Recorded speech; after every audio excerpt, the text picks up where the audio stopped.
Pues muy buenas tardes, hermanos y hermanas, qué gusto de saludarles. Entre tanto mis hermanos salen, estaba viendo ahorita a Mario caminando ya bastante bien. Nos alegra muchísimo eso, de verlo ya aquí en la iglesia. Ha estado bastante quebrantado de salud, pero aquí está con nosotros gozándose, aunque no me puede escuchar porque es de nuestros hermanos sordos. Me gusta antes que otra cosa poder modular el sonido. ¿Están escuchando bien por todos lados ahí? ¿Se escucha bien? Ok. Quiero invitarles, abran sus Biblias al libro de los Hechos, capítulo 11. Hoy es un domingo misionero para nosotros acá. Hablamos de las misiones. Y en Hechos capítulo, comenzando en el 13 especialmente, pero quiero hacer referencia un poquito a capítulo 11, tenemos uno de los modelos misioneros del Nuevo Testamento. Creo que nuestra amada iglesia necesita estar viendo esos modelos un poco aún de más frecuencia, y queremos ver ese modelo de la iglesia de Antioquía. Antioquía no solo era una iglesia misionera, tenía algunas otras características que solo queremos enumerar rápidamente. Note en Hechos capítulo 11 y el verso 19, solo antes de ver el pasaje, me gustaría que se ubicaran.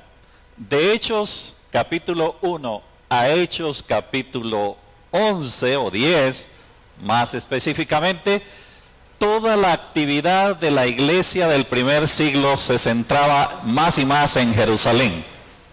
Ahora la atención se va a ir por otros lados, sin olvidar Jerusalén, por supuesto, en el comienzo de la iglesia. Ustedes van a notar una cosa también cuando vuelvan a leer el libro de los Hechos, que capítulo 1 al 10 se habla más y más de la labor ahí del apóstol Pedro y de los demás apóstoles. Pero capítulo 11 ya en adelante va a sobresalir un hombre que ustedes conocen muy bien en la Escritura, el gran apóstol Pablo. Y algunos aún han llamado a Hechos 11 en adelante los Hechos de Pablo. Es decir, lo que dice el libro de los Hechos en relación con la obra ministerio del gran apóstol Pablo y de la obra misionera que él realizó.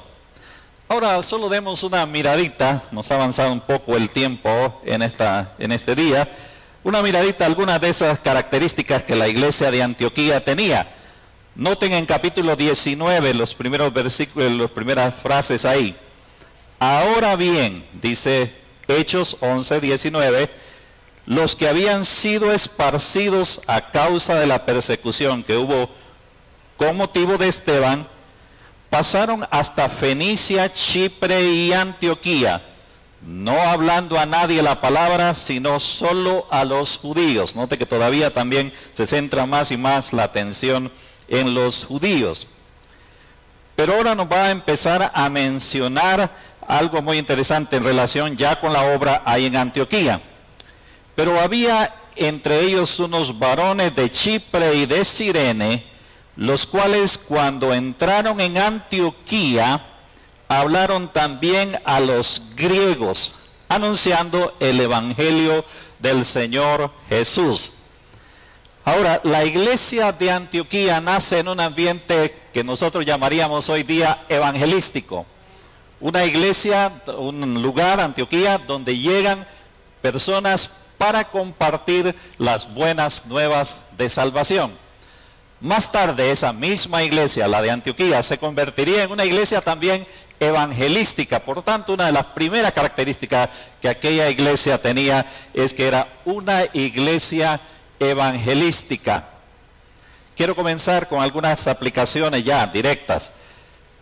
Una de las joyas perdidas de la iglesia del siglo XXI es este asunto relacionado con el evangelismo.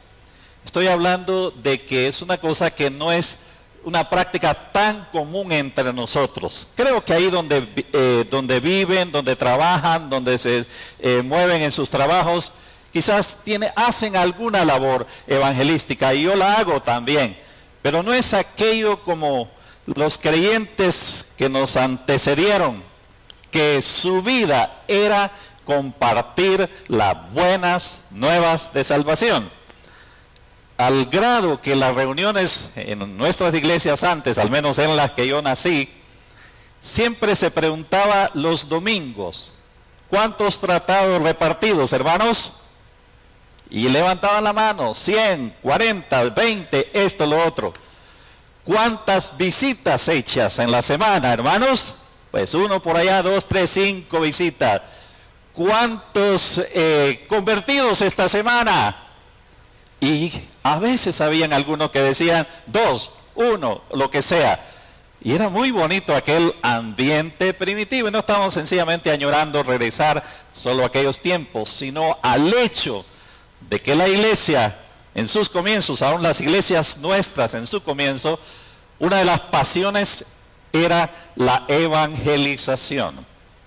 ¿Qué diríamos de nuestra amada IBEC hoy día? Si preguntáramos esta misma tarde, ¿cuántos evangelizados, hermanos, esta semana? ¿Ah? Levanten la mano. Y tal vez muy pocos levantaríamos la mano. ¿Cuántos convertidos esta semana? Aquella iglesia de Antioquía era una iglesia evangelística, es decir, vivía hablando ¿de quién? Del Señor. Yo creo que alguna ocasión les he contado del chinito aquel que le preguntaron, chinito, ¿qué comes tú por la mañana? Arroz. ¿Y al mediodía, chinito? Arroz. ¿Y por la tarde, chinito? Arroz.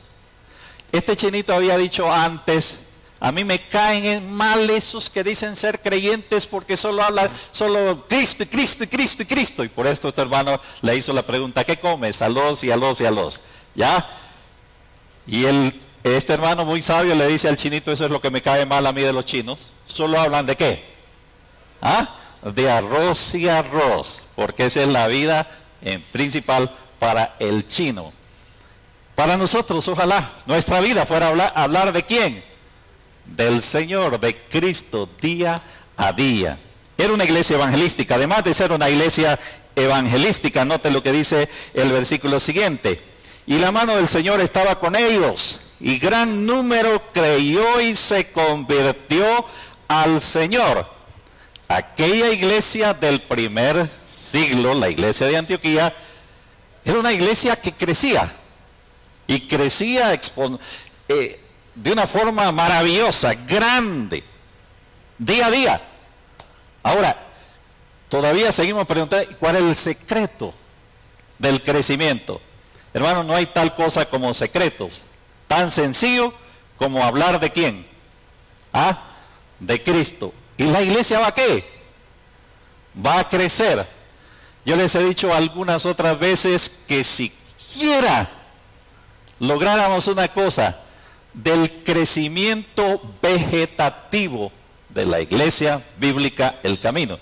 ¿Saben qué es eso de crecimiento vegetativo? Hace poco estábamos acá haciendo mención que habían como 5 hermanas embarazadas y ya solo nos falta una por dar a luz, Adicta, ¿verdad? Que ya se cansa bastante también y con razón. Solo nos falta ella. Crecimiento vegetativo es que esos que vienen naciendo se queden ¿dónde? ¿Ah? En la iglesia. Podríamos decir, no que tenemos 5 nuevos miembros, pero potenciales son 5 nuevos miembros. Bueno, ya, siquiera crecimiento ¿qué? Si nos preguntáramos, y esa es la vergüenza más para aún su servidor, nos preguntáramos, este año, ¿cuántos convertidos han habido entre nosotros? Pues han habido, claro que han habido. Pero la pregunta es, ¿pudieron haber muchos más convertidos? Claro que sí, si el pastor saliera a evangelizar. Claro que sí, si los ancianos evangelizaran. Así pensamos. Claro que sí, si cada uno de nosotros, ¿qué? ¿Dónde estamos? Ahí habláramos ¿de quién? Del Señor. Miren, en alguna forma, para mí, son una enorme bendición nuestros queridos hermanos del ministerio de sordos. Los sordos, pues, de nuestra iglesia, los no oyentes de nuestra iglesia. Me contaba mi amada hermana ahí, la madre de Zulín, que recientemente ella tiene una pasión por los que no han conocido al Señor, Sulim, ¿ya? Y habló se encontró con una persona, le habló de Cristo y todo, pero unos días después o semanas después, no sé exactamente cuánto tiempo, esa persona falleció. Y era un joven y falleció. Sulim estaba completamente conmovida, triste, preguntándose, ¿y ese joven recibió a Cristo en su corazón? ¿Se fue con el Señor?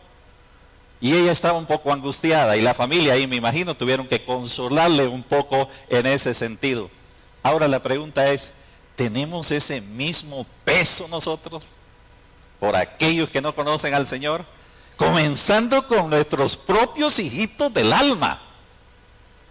Yo les he dicho alguna otra vez aquí, y perdonen que se lo repita, si ese hijito del alma no conoce a Cristo, está tan perdido como cualquier otro hombre sobre esta tierra, o cualquier otra mujer sobre esta tierra. No por nacer en un hogar cristiano, se es cristiano. Ellos tienen que hacer su decisión por Cristo. ¿Hay peso por eso? ¿O somos un poquito indiferentes? Aquella iglesia era una iglesia que crecía. No solo crecía, note lo que dice más adelante. Versículo 22, luego la noticia de estas cosas, llegó la noticia de estas cosas a oídos de la iglesia que estaba en Jerusalén, y enviaron a Bernabé que fuese hasta Antioquía. Aquí ya nos va a decir otra cosita bonita de esta iglesia que vamos a mencionar más adelante. Tenía unos buenos líderes. Manda la iglesia de Jerusalén a Bernabé allá. Y note lo que dice el verso 23. Bernabé, cuando llegó y vio la gracia de Dios, se regocijó cuando llegó a Antioquía y exhortó a todos a que con propósito de corazón, miren lo que dice, permaneciesen fieles al Señor. La iglesia de Antioquía era una iglesia fiel. Sencillamente lo que está haciendo ahora Bernabé es animándoles a seguir siendo fiel ¿a quién? A Dios, fiel a su palabra también, fiel en el servicio del Señor también. Esta era una iglesia fiel. Lo que diríamos o decimos hoy en otras palabras más técnicas, una iglesia ortodoxa con buena doctrina. Y bendito sea Dios que eso sí lo tenemos aquí entre nos, una muy buena doctrina. Pero la pregunta del millón siempre es, ¿y en la práctica cómo somos? Uno puede tener muy buena doctrina y muy mala práctica. Como la salvación no se pierde, vivamos y comamos, que mañana ¿qué? Moriremos. No, mis amados hermanos. Ojalá que a la par de la ortodoxia, como se ha dicho, si queremos seguir usando los términos técnicos, haya una buena ortopraxis, que en la vida práctica vivimos lo que es el Evangelio también. Otras características de esta iglesia, note más adelante, ahora en el verso 25, después fue Bernabé a Tarso para buscar a Saulo, y hallándole le trajo a Antioquía. Después vamos a hacer mención otra vez de este asuntito, pero nótelo el verso 26, y se congregaron ahí, está hablando en Antioquía, Bernabé y Pablo y los hermanos se congregaron ahí todo un año con la iglesia y enseñaron a mucha gente, y a los discípulos se les llamó cristianos por primera vez. ¿Dónde? Una de las adivinanzas bíblicas, donde se le llama por primera vez cristianos a los discípulos, a los creyentes en Cristo Jesús, en Antioquía. Ahora, pero ¿por qué para la gente? Recuerde que hasta este momento el mayor término usado es discípulos. Ahora, cristianos. Pongámosles un apodo, algunos piensan esto, solo estoy mencionando algunas cosas. Pongámosle un apodo a estos, que les vaya bien. Y este apodo les va a ir muy bien, cristianos. Esa es una de las interpretaciones del pasaje. Otra interpretación es y quizás la mejor, es: ¿esta gente se parece a quién? ¿Ah? A Cristo. Y es que cristiano es eso, un seguidor de Cristo. ¿Y se parece a quién? A Cristo. ¿Podrán decir eso nuestros vecinos? Este sí se parece a quién. ¿Ah? ¿Podrán decir eso los hijos a veces? ¿Podrán decir eso mis compañeros de trabajo? Pregúntese usted. ¿Podrá decir eso la gente en la calle? Ese hombre que no me respondió a mis ofensas en la calle: apártate, viejo, aquí, por allá, apúrate, que esto y que lo otro. Y le respondí con bendición, más bien: que Dios te bendiga hoy, ¿verdad? Y te vaya bien. ¿Nos parecemos a Cristo? Cuando era un jovencito, uno de los primeros libros que yo leí, y lástima que se ha descontinuado y no lo he vuelto a ver, era un libro que se llamaba En sus pasos. Y la pregunta que contestaba en ese libro era esta: ¿qué haría Jesús? ¿Qué haría Jesús en un tráfico como el que vivimos hoy día? ¿Qué haría Jesús? ¿Se pondría a ofender a medio mundo? ¿Qué haría Jesús con un jefe difícil? ¿Qué haría Jesús en esta o aquella situación de la vida? ¿Qué haría Jesús en sus pasos? Un libro fantástico que si alguna vez lo vuelven a ver y me avisan por favor, porque quiero tenerlo siempre conmigo, ese libro tan bonito, En sus pasos, que habla de la vida cristiana en la práctica. ¿Qué haría Jesús? ¿Qué haría Jesús con los problemas de Guatemala? ¿Ah? ¿Por quién votaría Jesús? Buena pregunta de ustedes. ¿Qué haría en X o Y situación de la vida, de las que nos tropezamos a diario? Y pregúntese mañana, cuando se tropiece o al nomás salir de aquí. ¿Ah? No vayan, solo es una tontera que voy a decir ahorita, que le rayaron el carro. No se lo han rayado, no vaya a salir corriendo ahí. ¿Qué haría Jesús? ¿Ah? Pensaría agarrar a nuestro hermano ahí. ¿Quién? ¿Usted se fijó? ¿Quién? ¿Ah? ¿Quién me rayó el carro? Que por aquí, que por allá. Quiero saber quién es ese. ¿Ah? Para que se las arregle conmigo. Ya. Por aquí, que por... ¿Qué haría Jesús? ¿Qué haría Jesús en las diferentes situaciones de la vida? Una iglesia muy transparente. Cuando la gente pensaba en eso, está bonito, este se parece a quién, se parece a Jesús.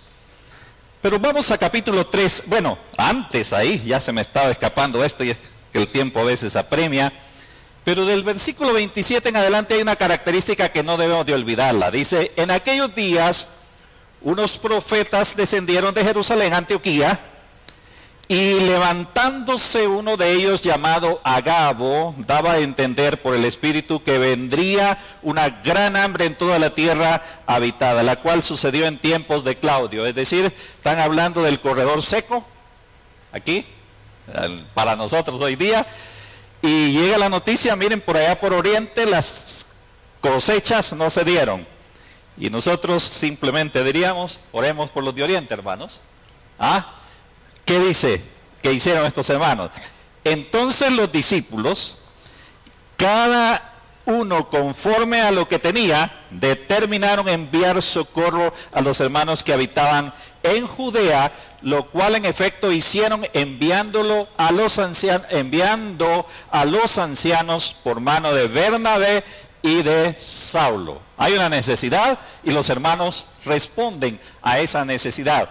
La iglesia de Antioquía era una iglesia que tenía, lo que dicen hoy día también en otros términos ahí, conciencia social, una iglesia que se preocupaba por los necesitados.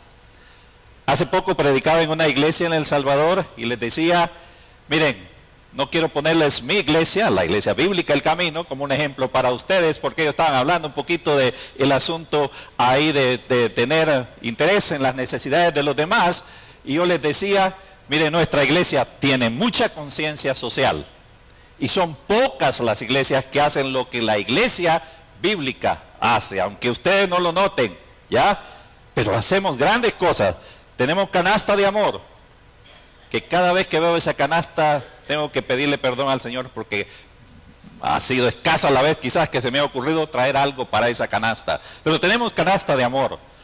¿Qué más tenemos en la iglesia bíblica? Tenemos un fondo de misericordia para las necesidades en la vida de nuestros queridos hermanos. Tenemos, aparte de eso también, ofrenda para las viudas. ¿Ya? Realmente la iglesia hace bastante en ese campo. Pero la pregunta es, ¿puede hacer más? Tenemos un ministerio lindo de sordos, que ellos no son gente ahí como necesitada, decir que tenemos que estar invirtiendo en ellos, pero cuando hay necesidad, acudimos a esa necesidad. ¿Podemos hacer mucho más que eso? ¿Qué piensan? Yo creo que sí podemos hacer. Aquí hay una iglesia que es modelo en eso, pero era de misiones y ya se terminó el tiempo. Vamos a capítulo 13, rápidamente. Estamos siempre en la iglesia de Antioquía. Ya la iglesia ha crecido más ahora, y noten lo que dice capítulo 13. Había entonces en la iglesia que estaba en Antioquía, y va a hablarnos ahora de algo bien interesante, profetas y maestros, Bernabé, Simón el que se llamaba Níger, Lucio de Cirene, Manaén el que se había criado junto con Herodes, el tetrarca, y Saulo. Es decir, tenía un equipo de líderes de primera, pero además de ser de primera, era un equipo bien heterogéneo. Ahí había gente de varias nacionalidades. Níger probablemente es que era de Nigeria, ¿ya? Lucio de Cirene, probablemente también de África. Bernabé, que era un griego, ¿ah? Y está ahí también Manaén, uno que viene de las altas esferas sociales de aquel día. Se había criado junto con ¿quién dice? Con ahí la familia de Herodes. Y se menciona también entonces a Saulo de Tarso, un fariseo convertido ahora al Señor. ¡Qué equipo el que tenía esa iglesia de Antioquía! Pero a propósito, a pesar de ser de varias nacionalidades, de diferentes trasfondos ahí en cuanto a su raza, a pesar de tener diferentes niveles culturales, ahí trabajaban como un solo ¿qué? Equipo. Es algo que también es admirable en la vida de esta iglesia. Aquí habemos de varias nacionalidades. Aún en el equipo pastoral, pues está Lucas, que es argentino, está su servidor, que es hondureño, está Jorge, que es hondureño también. Bueno, es que ya acaparamos aquí. Está José, que es guatemalteco, y Saskia, que dice que es hondureña también. No, es hondureña, ¿verdad? Ok. Habemos de varias nacionalidades. Ojalá que el Señor Roberto Enrique, que es norteamericano, ojalá podamos siempre tener esa armonía ahí en el liderazgo, ¿verdad?, de la iglesia, a pesar de nuestras diferentes trasfondos, aún culturales, y aquí entre nos, si no lo voy a sacar a la calle, diferentes trasfondos también doctrinales. Nos sometemos aquí a la doctrina de esta iglesia, pero venimos algunos de diferentes ahí trasfondos doctrinales también, y procuramos ponernos de acuerdo en esas cosas. Ahora, esa iglesia tan bonita, miren lo que dice más adelante. Ministrando estos al Señor, es decir, ese equipo del cual se acaba de hablar ahí, ministrando estos al Señor y ayunando, algo que nos hace mucha falta, creo, en nuestras vidas, dijo el Espíritu Santo: apartadme a Bernabé y a Saulo para la obra que los he llamado. Ahora viene el asunto, que era una iglesia también misionera. Ahí están esos hombres de Dios sirviendo, haciendo una labor fabulosa, enseñando, predicando, recibiendo nuevos mensajes de Dios, en el sentido que en aquel tiempo todavía habían profetas, no había sido dada toda la revelación bíblica, eran importantes esos ministerios también en la vida de la iglesia, ministrando, sirviendo estos al Señor. Es como que aquí estamos en esta mañana, la tarde ya, y pueden imaginarse ustedes qué sería que en alguna forma, yo creo, no sé exactamente la forma en que fue, pero imagínense una forma audible que el Señor dijera: apárteme a fulano y a mengano para la obra misionera. Eso no es el asunto espectacular aquí, sino que hay unas enseñanzas detrás de eso en cuanto a la obra misionera. Una de ellas es que ¿quién designa a los obreros? ¿Ah? ¿Quién los designa? ¿Quién los aparta, pues? ¿Ah? Es Dios quien pone en el corazón de un hombre, de una mujer, una familia, lo que sea, el deseo, y no solo el deseo, la convicción. Dios nos está llamando a la obra misionera. Es Dios lo que hace eso. Ahora, no solo designa a las personas, sino que también, note lo que dice el pasaje ahí, prepara la obra. ¿A dónde voy a ir si es que el Señor me llamara? Aunque ya hemos dicho acá que no tenemos llamamiento misionero nosotros, pero si el Señor nos llamara, apartadme a Bernabé y a Saulo para la obra a los que los he llamado. Es decir, no solo es Dios quien pone la convicción de un llamamiento, sino también ya tiene designada ¿qué? La obra que quiere que realicemos. Es Dios entonces que llama, es Dios quien prepara el campo donde debemos de ir si es que alguien llama a alguno de ustedes. Ahora, en esa forma tan linda como sucedió ahí, note lo que pasa también. Dice el versículo que sigue ahí, el 3, entonces habiendo ayunado, otra vez el tema del ayuno está presente, y orado, les impusieron las manos y los despidieron. Los señalados son Bernabé y Saulo. ¿La iglesia qué hace? A propósito, Dios llama lo mejor que hay ahí. Están esos hombres sirviendo, están siendo una bendición enorme. Hay mucho por hacer ahí en Antioquía, pero Dios dice, ya los quiero en otro lugar. Y los llama por nombre, Saulo, Bernabé y Saulo. Los hermanos, ¿qué hacen? ¿Ah? Les imponen las manos, tan sencillo como que dicen, bueno hermanos, aquí estamos nosotros claritos, que Dios les ha llamado. Ánimo, vamos, aunque nos van a hacer falta en nuestra iglesia, vamos, vayan adelante ustedes, que el Señor los use, les impone las manos, nos identificamos con ustedes, nos comprometemos con ustedes también a estar orando, ayunando por ustedes. Yo no sé qué compromiso económico hubo también de la iglesia, pero ellos apoyaron la iniciativa.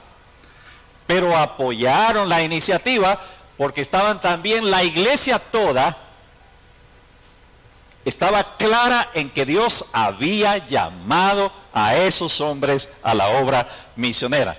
Eso sí necesita la iglesia, tener un buen oído, tener ojos abiertos, estar sensible a la voz de Dios, a aquellos que Él está llamando a la obra misionera. Es decir, cualquiera, incluido por ejemplo este servidor, podría venir a decir, hermanos, ¿saben qué? El Señor me ha llamado a la obra misionera. Me han dicho siempre que yo la pegaría, o que nosotros, en el caso de su servidor particularmente, la pegaría pero súper bien en la India. Porque mis facciones son muy parecidas a la de los hindúes. Y ya solo me tendría que poner el traje y la pegaría. ¿Saber cómo le haría con el idioma? Porque ahí sí me iría súper mal. Para idiomas soy pésimo. Medio hablo el español. No sé, a saber cómo me iría, pero en cuanto a lo físico, estoy seguro que la pegaría en la India, José. Voy a ponerme un día uno de los trajes que tiene José ahí para ver, y que la comparen ustedes. Pero no es solo asunto si la pego o no la pego físicamente. Ustedes podrían decir, está bueno para pastor, pero para misionero, y usted dice que el Señor lo ha llamado, pero nosotros no tenemos ninguna evidencia de ese llamamiento del Señor en su vida. Por tanto, quieto mi hermano pastor, tal vez es mejor que se dedicara a otras cosas y no tanto a la obra misionera. Porque surgen personas que dicen tener ¿qué? Un llamamiento misionero de parte del Señor y quieren que medio mundo los apoye cuando realmente, vaya, por ejemplo, Ni siquiera, mire, estos estaban sirviendo al Señor en su iglesia local. Medio mundo podía dar testimonio de la vida consagrada de ellos, testimonio del trabajo de ellos, evangelistas de primera, hombres consagrados al Señor y todo lo demás. Y eso es lo que quisiéramos ver. Porque cuando yo les he contado otras veces de aquel joven que dijo ahí a los hermanos, a los líderes y después a la iglesia también, hermanos, tengo un llamamiento del Señor para ir a la obra misionera. Y los líderes entonces lo entrevistaron. ¿Así? ¿Dónde que te ha llamado el Señor? ¿Dónde? No sé. Solo es que he oído una voz del Señor que me dice, Bicinia. Bicinia. Todavía no ubico Bicinia en el mapa, pero el Señor me ha llamado a Bicinia. Y los hermanos muy sabios, en el interrogatorio a este joven, le hicieron la pregunta, ¿no te has puesto a pensar tú que eso de Bicinia sea tu vecino? Tu vecino, tu vecino. No necesariamente Bicinia allá en algún lugar del planeta. Tal vez el Señor te está llamando a hablarle a quién. A tu vecino, porque era un joven que nunca había dado ninguna evidencia de tener realmente una consagración al Señor, interés de ver en la obra de Dios y todo eso. Es como aquel estudiante que yo les he contado también, de un seminario, que daba guerra en el seminario. En los seminarios también van unos que a saber cómo llegar. ¿Ah? Pero ahí estaba dando guerra. Y el director lo entrevista y le dice, oíme, fulano de tal, ¿cómo fue de tu llamamiento para venir a estudiar acá? Pues él dice, sencillo, hermano. Estaba yo en el campo allá y de repente veo en el firmamento dos grandes letras, SC. Y para mí no hay ninguna equivocación que esas letras quieren decir, sirve a Cristo. Por eso estoy aquí. Y el director lo queda viendo y le dice, ¿y acaso no podría ser siembra camote? Ah, porque podría ser, ¿verdad?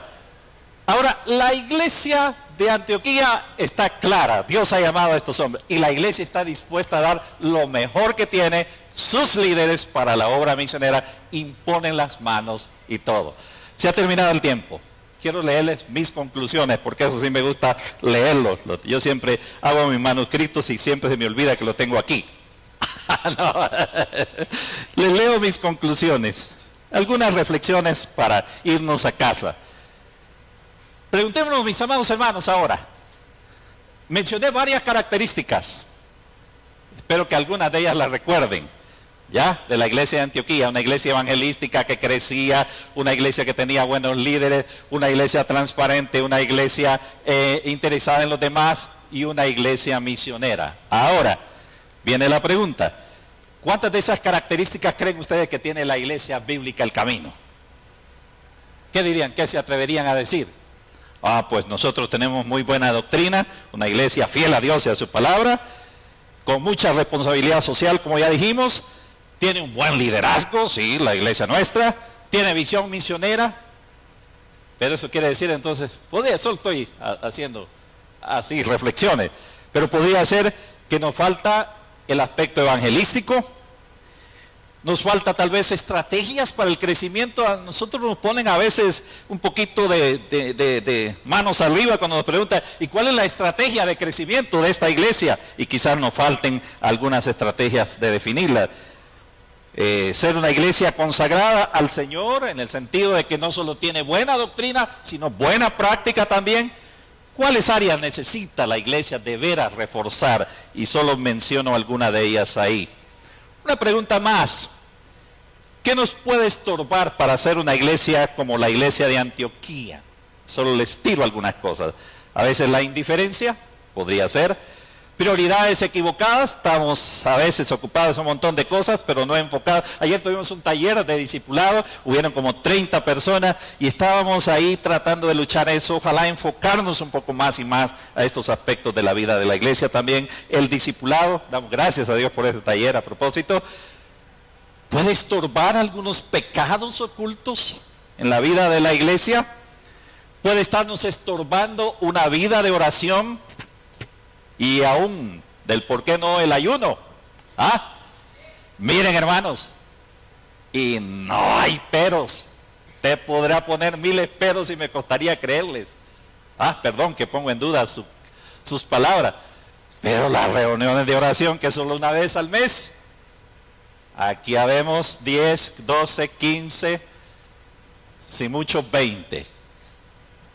Yo sé que ustedes oran en su casa y sé que es difícil salir los viernes, todo lo demás, pero si usted quiere salir y nos iban a la plaza, pues,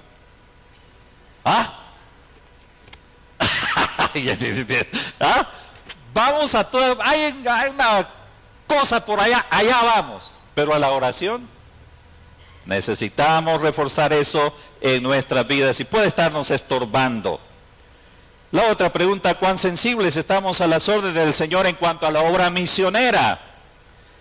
¿Cuán sensibles de veras estamos? Miren, ustedes no tienen una idea de cuánto está luchando el Ministerio de Misiones ahí por saber exactamente qué es lo que el Señor quiere para la iglesia bíblica en este tiempo en cuanto a las misiones, y ojalá pronto nos puedan compartir algunas de esas reflexiones ellos también.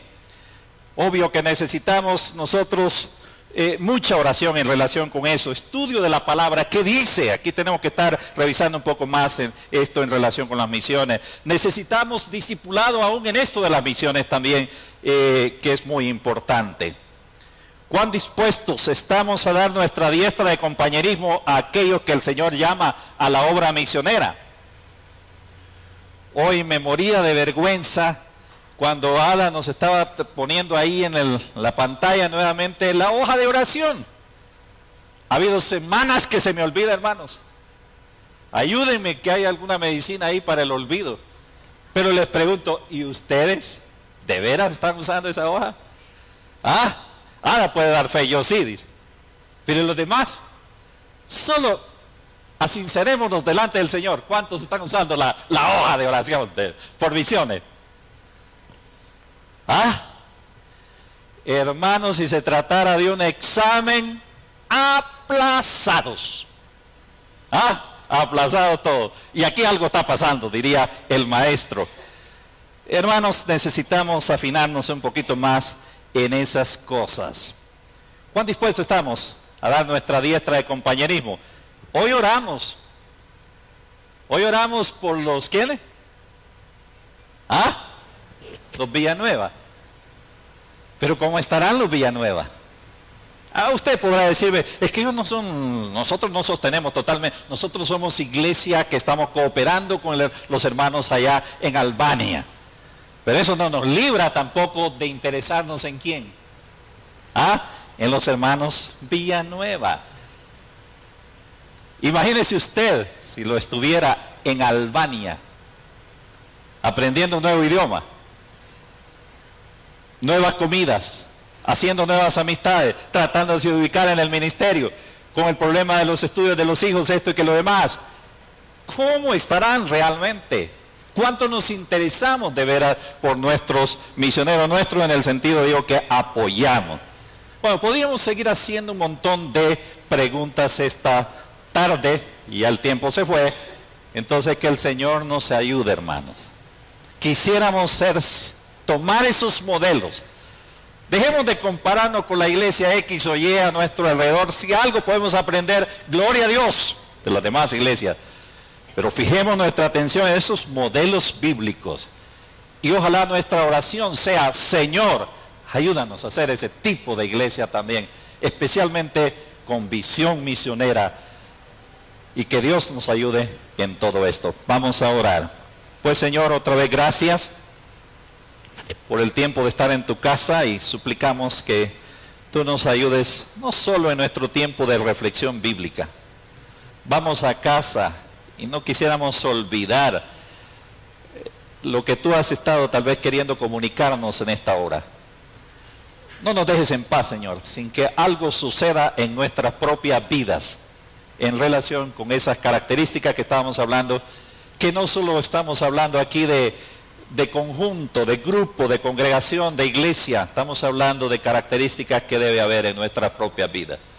Esta semana será sin duda una semana donde tendremos infinidad de oportunidades de hablar de ti. Ayúdanos a aprovecharla. Una semana en que podemos crecer en el conocimiento tuyo, Señor, de poder ahondar un poco más, profundizar nuestra relación contigo. Ayúdanos, Señor, que en medio de los afanes de la vida podamos de veras conocerte mejor. Esta semana hay tiempo para crecer tal vez en nuestras convicciones doctrinales. Ayúdanos en eso también, Señor. Y tendremos a nuestro alrededor oportunidades de hacer algún bien. Hagámoslo.